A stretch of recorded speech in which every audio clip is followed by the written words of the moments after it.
Sir, I just want to ask you, will you continue to use cluster weapons in Yemen? This is like the question, did you stop hitting your wife? But yes or no? Yes or no? Will you continue to use cluster weapons? I'm not a politician.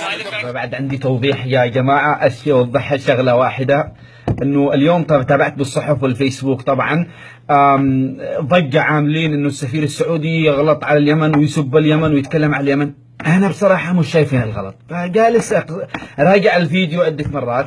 طبعا فهم لي وين الغلط باختلاف الثقافات. طبعا الراجل يقول إنه سؤالك، يقول الصحفي بيسأله هل ستوقفون ضرب القنابل العنقودية على اليمن؟ رد عليها السفير السعودي يقول له سؤالك هذا زي سؤال هل ستتوقف بضرب مرتك. طبعا هذا السؤال هو مش بيقارن اليمن بالمرأة، لا هذا سؤال بالإنجليزي مشهور، يعني سؤال يسمى السؤال الملغوم loaded question بالإنجليزي، يعني اللي يفهموا وعاشوا بالإنجليزية، يعني لما يسألك واحد سؤال واحتمال الإجابة نعم أو لا، وكلا الإجابتان تورطك. بمعنى مثلا أنا لما أسألك هل ستتوقف بضرب مرتك، إذا قلت نعم سأتوقف معناته أنه اعترف ضمنا أنك تضربها، وإذا قلت لا معناته اعترفت أنك بتضربها. فهو سؤال ذكي، يسموه بالإنجليزي اللورد كويستشن أو السؤال الملغوم.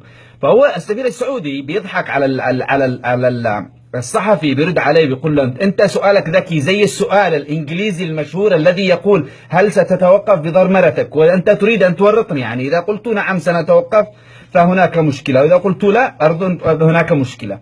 فأرجو لا تفهموا الأمور غلط وتستغلوا المواقف. وذا السعودية يعني اليمن معروفة وما حد يغلط عليها بهذا الشكل المقزز بصراحة. يعني أنا مش أدافع على السعودية، ولا تربطوني الآن أنا يعني مقاومة ولا حوثي، ما ليش علاقة بالموضوع، أنا رجل حالي حال نفسي، بس حبيت أفهم لكم نقطة، يعني لا تستعجلوش بالحكم. وأسألكم برضو مرة سؤال، يعني لما واحد يبغى يغالطك أو يدي لك سؤال يوقعك في الفخ، انه كل الاجابات بتورطك، يسمى اللورد كويستشن. قل له هذا سؤالك زي سؤال هل ستتوقف بضرب زوجتك. ارجو انها وصلت الفكرة، ولا بعمل فيديو ثاني يوضح لكم. شكرا جزيلا.